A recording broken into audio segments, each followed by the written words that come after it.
Kaya hindi ko nagpunta dito. Dami namin handa. Marami din handa sila. Alam mo ba? Hindi nga nakain. Dami nilang mga handa. Kasi nga inuman na. Parang ano na kumain sila.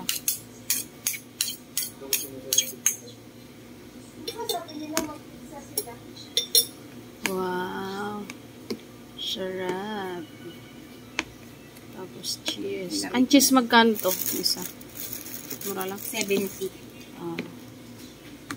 Mahal din sa may palengke. Kasi wala sa grocery.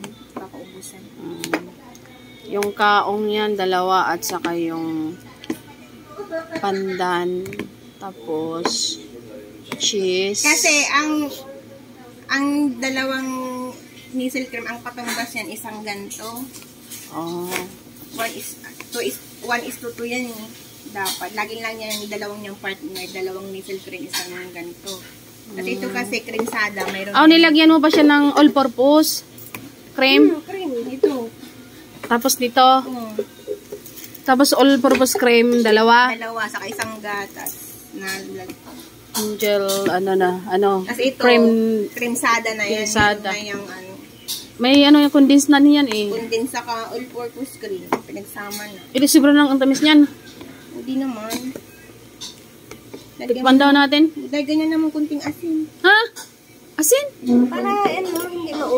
Para lumabas yung... ganun ba yun? Bunday kunti lang.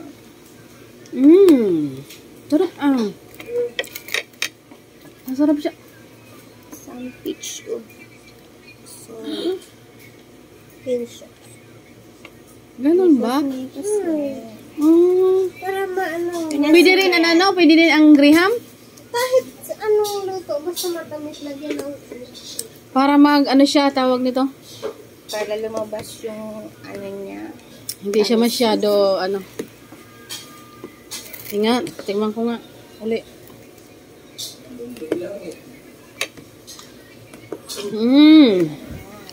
Harap. Ganun pala yan. Favorito ni ate. Kaya ito pinagawa niya.